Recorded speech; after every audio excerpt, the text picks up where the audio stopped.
에스겔서는 대부분의 성도들이 잘 읽지 않게 되는 구약 선지서입니다. 우리 진리등대교회가 매일 성경 진도에 따라서 모든 성경을 한 장 한 장 읽고 있어서 이 말씀들을 살피고 있는 것이지, 대부분의 교회 성도들의 경우는 이사야서, 예레미야서, 에스겔서 하면 두껍고 따분한 옛날 글들입니다. 그러나 우리가 시간을 내서 한 장 한 장 이 말씀들을 진지하게 묵상하면 우리가 기대하지 않았던 진리의 말씀들을 발견하게 되고 하나님을 한층 더 깊이 알게 하는 그런 말씀들로 가득한 이 서신서들입니다. 그 중에 하나가 에스겔 18장 말씀입니다. 오늘 본문은 14장 말씀이지만 본 말씀을 나누기 전에 우리가 교회 밴드에 올렸던 매일 성경 묵상글 여러 말씀들, 지난 주간 그리고 이제 2주간 그 매일 성경 본문에 해당되는 말씀들, 이 말씀들을 먼저 이렇게 나누려 합니다. 우리는 성경 말씀을 통해서 하나님의 두 가지 모습을 자주 보게 되는데, 하나는 구약 성경에서 자주 보게 되는 공의의 하나님의 모습이고, 다른 하나는 신약 성경에서 자주 보게 되는 사랑의 하나님의 모습입니다. 그래서 심지어 신학자들 중에는 하나님에 대해서 설명할 때 구약의 하나님께서는 공의의 하나님, 엄하신 하나님이셨는데 신약에 와서 사랑의 하나님으로 바뀌셨다, 이렇게 설명하는 신학자도 있습니다. 성님 여러분은 이 문제에 대해서 어떻게 생각하고 계십니까? 그들의 말대로 우리가 믿는 하나님께서 공의 하나님에서 사랑의 하나님으로 바뀌셨는가요? 우리가 믿는 하나님께서 공의의 모습과 사랑의 모습이 둘 다 보여지는데, 그 공의와 사랑이 몇 대 몇쯤 돼 보이는가요? 50대 50? 아니면 공의가 40에 사랑이 60? 아니면 반대로 공의 60에 사랑 40? 이 문제에 대한 답의 실마리를 저는 에스겔서 18장 말씀을 읽으면서 찾을 수 있었습니다.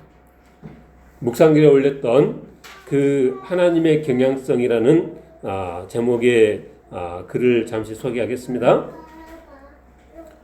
우리가 세상 법정에 가면 죄인들의 죄를 정죄하려고 하는 검사가 있고, 또 피고인의 입장에서 변호하는 변호사가 있고, 또 그 양쪽 의견을 듣고 판결을 내리는 판사가 있습니다. 그런데 엄정 중립 입장에서 공의로운 판결을 내려야 하는 판사가 타고난 성향이 검사 쪽을 더 선호한다든지 반대로 변호사 쪽을 더 선호한다든지 하면, 그래서 정확하고 공정한 판결을 내리지 않고 어느 한쪽으로 기운다면 어떻게 되겠습니까?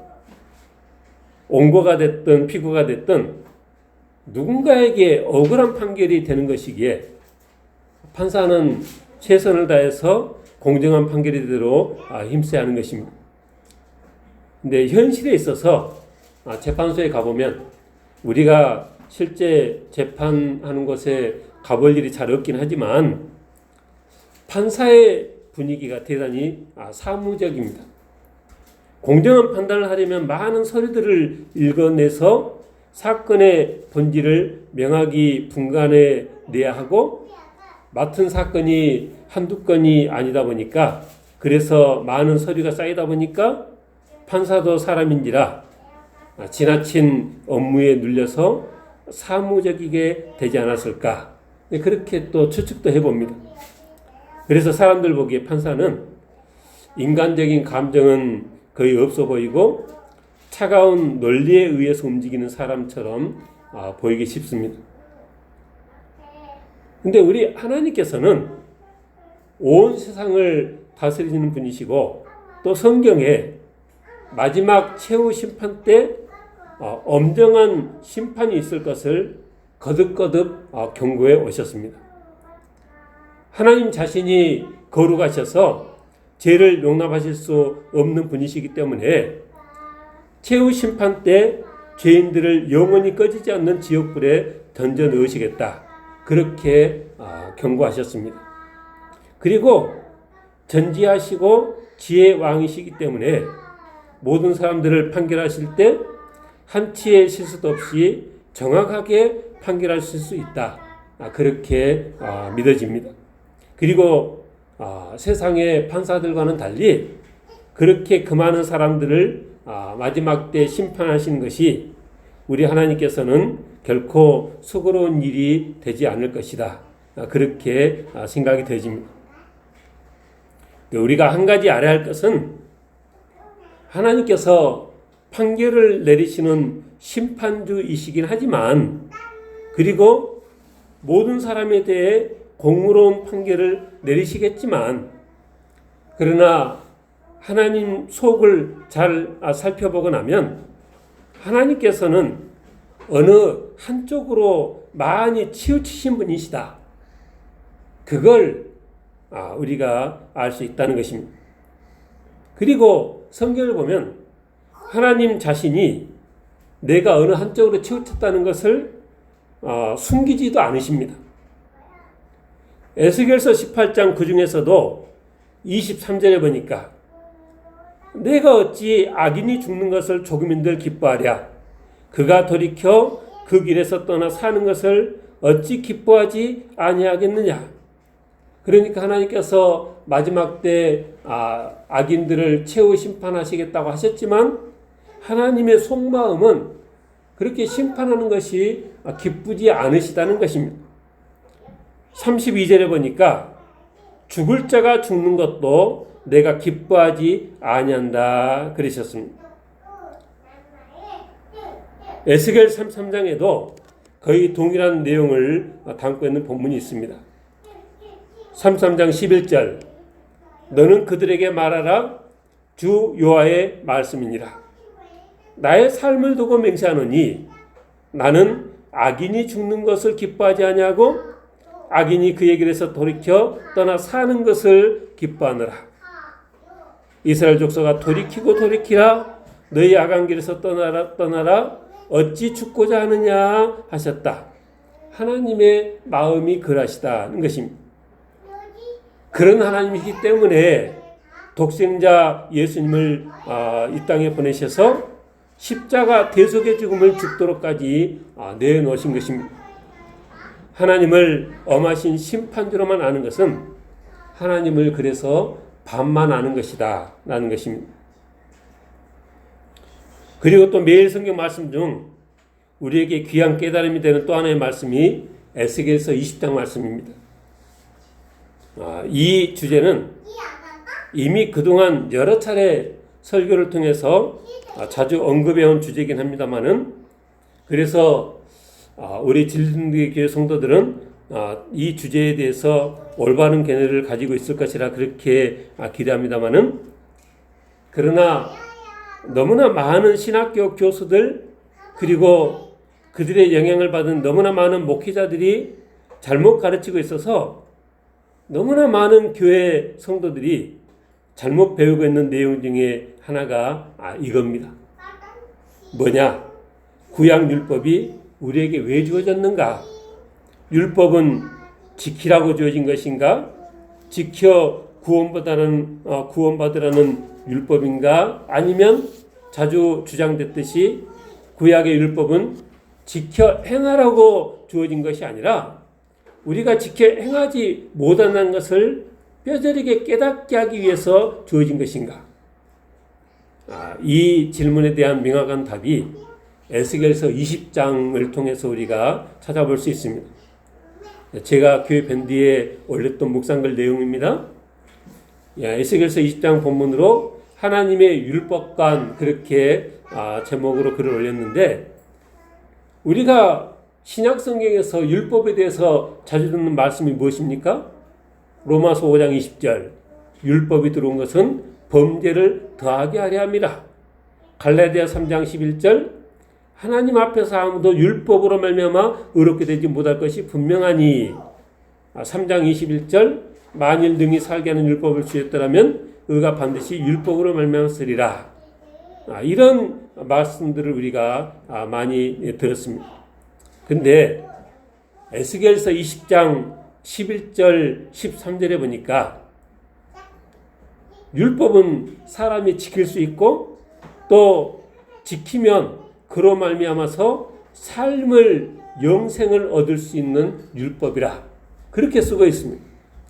에스겔서 20장 11절 사람이 준행하면 그로 말미암아 삶을 얻을 내 율례를 주며 내 규례를 알게 하였고 그랬고요. 13절에 보니까 사람이 준행하면 그로 말미암아 삶을 얻을 나의 율례를 그들이 준행하지 않았다. 그렇게 썼습니다. 여기만이 아니라 신명기 30장에도 보니까 내가 오늘 내게 명령한 이 명령은 내게 어려운 것도 아니요 먼 것도 아니라 하늘에 있는 것도 아니니 내가 이르기를 누가 우리를 위해 하늘에 올라가 그 명령을 우리에게 가지고 와서 우리에게 들려 행하게 하랴 할 것이 아니요 이것이 바다밖에 있는 것이 아니니 내가 이르기를 누가 우리를 위하여 바다를 건너가서 그의 명령을 우리에게로 가지고 와서 우리에게 들려 행하게 하랴 할 것도 아니라 오직 그 말씀이 내게 매우 가까워서 내 입에 있으며 내 마음에 있은즉 내가 이를 행할 수 있느니라. 이렇게 명확한 말씀들이 있음에도 불구하고 그 많은 신학자들이 율법은 그저 우리를 그리스도에게 인도하는 몽학선생이다. 율법 그 자체에는 구원이 없다. 율법은 우리가 죄인임을 철저히 깨닫게 하기 위해서 그래서 우리에게는 그리스도 십자가 구속의 은혜가 꼭 필요하다. 이걸 깨닫기 위해서 주어진 것이다. 이렇게 가르치고 또 그렇게 배우고 있다는 것입니다. 이게 서로 상반돼 보이는 말씀들이 성경에 같이 보여지면 이 말씀들을 우리는 어떻게 이해해야 되는 것입니까? 많은 이들이 혼란스러워하는데 분명한 것은 바울 서신의 이 말씀들로 인해서 에스겔서의 하나님의 말씀이 다른 의미로 해석되어서는 안 되겠다는 것입니다. 구약 성경 내내 계속되고 있는 율법에 대한 여러 말씀들을 볼 때 그렇다는 것입니다. 이 본문들이 다 지금 추석 명절 기간에 매일 성경 에스겔서 중에 나오는 말씀들입니다. 그래서 우리가 추석 명절이라고 분주해서 말씀 묵상을 게을리하고 그냥 지나치면 우리는 이 말씀들을 4년 후에나 다시 대하게 될 것입니다. 그러니 늘 최선을 다해서 하나님 말씀을 가까이 하는 우리 모두가 다 되시길 주의 이름으로 축원합니다. 오늘 함께 교독한 본문도 지난 한 주간 매일 성경 말씀 중에 한 이 본문입니다. 여호와의 말씀이 또 내게 임하여 이르시되 13절 인자야 가령 어느 나라가 불법을 행하여 내게 범죄함으로 내가 손을 그 위에 펴서 그 의지하는 양식을 끊어 기근을 내려 사람과 짐승을 그 나라에서 끊는다 하자. 비록 노아 다니엘 욥 이 세 사람이 거기 있을지라도 그들은 자기의 공으로 자기의 생명만 건지리라. 하나님께서 유다를 벌하시는데 그래서 모든 이 양식을 끊어서 먹을 것으로 힘들게끔 하나님께서 하시는데 근데 그 상황에 노아 다니엘 욥이 있다고 해서 그 자녀들까지 같이 하나님께서 구원해 주신 것이 아니라 노아 다니엘 욥이 있다고 해도 자기 생명만 건지게 될 것이다. 15절 가령 내가 사나운 짐승을 그 땅에 다니게 하여 그 땅을 황폐하게 하여 사람이 그 짐승 때문에 능히 다니지 못하게 한다 하자. 제가 이 본문을 읽으면서 드는 생각이, 지금 하나님께서 유다 나라를 어렵게 하시는데 그 방법이 뭐였어요? 첫째는 기근이고, 둘째는 사나운 짐승이고, 그 다음에는 칼이고, 마지막으로는 전염병이라 하셨는데, 사나운 짐승으로 그 땅에 많이 다니게 해서 그들로 어디 다니는 것도 자유롭지 못하게끔 하나님께서 하시겠다. 그러니까 하나님께서 벌하려고 이 맹수들을 동원하니까 그 동네에 나타나지 않던 맹수들이 각 곳에서 다 달려와가지고 유대 나라에 득실득실 거리게 하셨다는 거죠. 근데 그 상황이 됐을 때 그 노아, 다니엘, 욥 그 세 사람이 거기에 있을지라도 그들은 자기 자신의 목숨만 건지는 것이지 자기 자녀의 목숨은 건지지 못할 것이다 라는 것입니다. 17절, 가령 내가 칼이 그 땅에 임하게 하고 명령하기를 칼아 그 땅에 돌아다니라고 내가 사람과 짐승을 거기에서 끊는다고 할 때, 그때도 이 세 사람이 거기 있을지라도 나의 삶을 두고 맹세하느니 그들도 자녀는 건지지 못하고 자기만 건질 것이다. 가령 내가 19절 그 땅에 전염병을 내려 죽임으로 내 분노를 그에 쏟아 사람과 짐승을 거기에서 끊는다 하자. 비록 노아, 다니엘, 욥이 거기 있을지라도 내 삶을 두고 맹세하느니 그들도 자녀는 건지지 못하고 자기 공으로 자기의 생명만 건질 것이다. 그러니까 여기 이 말씀은 하나님께서 예루살렘의 죄악에 대해 철저히 벌하시겠다는 말씀이십니다. 기근으로, 사나운 짐승으로, 칼로, 전염병으로 이스라엘 백성들을 철저히 벌하시겠다는 말씀이십니다. 그렇게 벌하시는 중에도 하나님만을 바라보며 살아온 의인들의 생명은 하나님께서 특별히 건져주시겠지만, 그들이 노아나 다니엘이나 욥이라 할지라도 그들의 자녀가 죄를 범하면 용서하지 않으시고 벌하시겠다. 지금 그런 말씀을 하고 계신 것입니다. 하나님의 심판 기준이 어떠하신지를 명확히 알 수 있는 대목입니다. 그 부모의 신앙이 훌륭하다 해서 그 자녀들의 죄가 자동으로 용서되지고 구원이 보장되는 것은 아니다는 것입니다.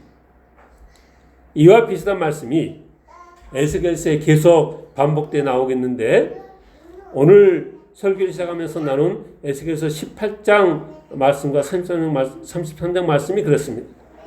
18장 19절에 보니까 그런데 너희는 이르기를 아들이 어찌 아버지의 죄를 담당하지 아니하겠느냐 하는도다.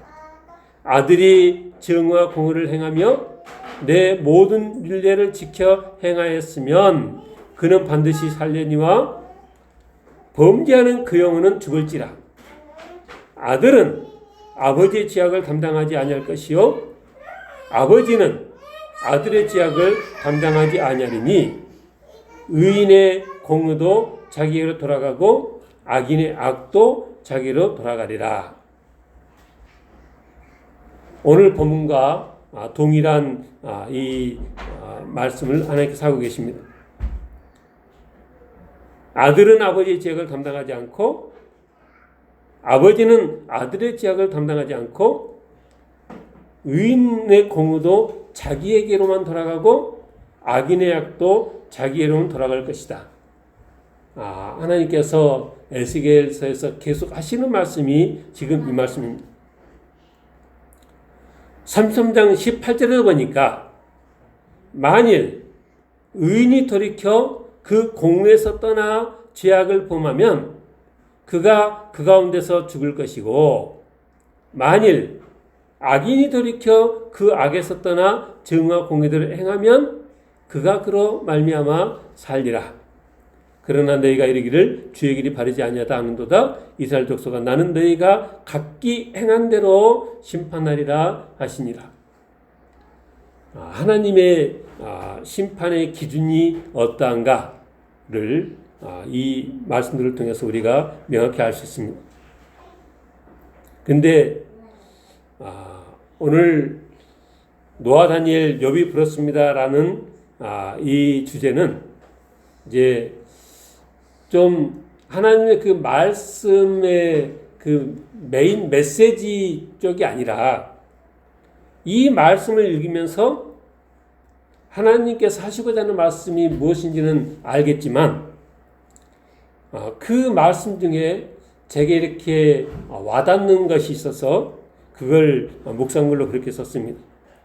이게 뭐냐면 하나님께서 그 의인과 악인의 이 심판의 기준을 말씀하시는데 의인의 예로 세 사람을 들었는데 그 세 사람이 누구예요? 노아, 다니엘, 욥입니다. 하나님께서 이 말씀을 하실 때 의인의 예로 금방 떠올랐던 인물들이 이들 세 사람 노아, 다니엘, 욥이어서 그렇게 구체적인 이름을 언급하면서 말씀하셨을 것이라 그렇게 생각이 되어집니다. 근데 노아, 다니엘, 욥이라고 우리가 성경의 그 내용들을 보면 실수가 전혀 없는 온전한 사람들은 아니었죠. 그리고 그들의 삶이 전혀 어려움이 없는 삶을 산 것도 아니었습니다. 심지어는 주위 사람들의 비난을 받는 이 삶도 살았습니다. 우리가 알듯이 노아는 벌건 대낮에 포도주에 취해서 벌거벗고 자다가 그 일로 해서 자기 자녀로 어려움을 겪게 했던 그런 이 실수를 범했던 인물이고요. 다니엘은 많은 대적으로 인해서 사자굴에 내던져지게 됐던 삶을 살았고요. 욥은 영문 모를 고난도 견디는 근데 그렇게 안 그래도 힘든데 불난데 부채질 격으로 아내와 친구들로부터 이웃들로부터 많은 비난과 저주의 이 말을 들어야 했던 그런 삶을 살았습니다. 무슨 얘기냐면 자존감이 낮은 사람이었으면 내 인생은 참 비참하다. 내 인생은 저주받은 인생인가? 이렇게도 생각할 수 있는 그런 삶이었다는 것입니다. 근데 그런 그들의 인생을 하나님께서 기쁘게 보셨고 의인의 대표자의 예로 노아, 다니엘, 욥 이렇게 거명하셨다는 것을 우리가 기억해야 되겠다는 것입니다. 말을 이렇게 표현하는 것은 우리가 인간의 한계 때문에 그런 거긴 하지만 하나님의 머리가 있나요? 근데 그 하나님의 머릿속에 늘 자리 잡고 있었던 의인이 노아, 다니엘, 욥이었겠다. 그들의 믿음과 삶이 얼마나 하나님께 감동적이셨으면 하나님의 그 머릿속에 그렇게까지 콱 박혀 있어서 그 상황에 그 수많은 사람들 중 본보기로 노아, 다니엘, 욥을 그렇게 거명하셨을까? 그런 의미에서 노아, 다니엘, 욥이 진심으로 부럽습니다. 여러분은 부럽지 않은가요? 사실 하나님의 머릿속에 늘 자리 잡고 있는 의인이 노아, 다니엘, 욥만은 아니죠. 마태복음 17장 변화산 사건에 보니까 예수님과 함께 했던 성경인물은 모세와 엘리야입니다. 하나님께서 그 시간에 그렇게 그것에 나타나게 하셨던 인물들입니다. 자주 말씀드렸듯이 마지막 때 거룩한 성 예루살렘 성 12문 위에는 이스라엘 12지파 야곱의 12아들의 이름들이 새겨져 있고요. 성곽 12기초석 위에는 12사도의 이름이 기록되도록 하시겠다 하셨습니다. 노아, 다니엘, 욥 이 세 사람의 이름이 거명된 문맥이 무엇입니까? 그들의 아버지가 노아, 다니엘, 욥이라 해도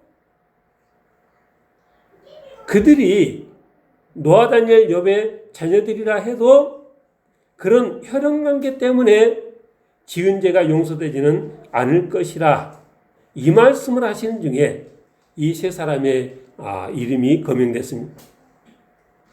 그러니까 당시 이스라엘 백성들은 상태가 어떤 상태입니까?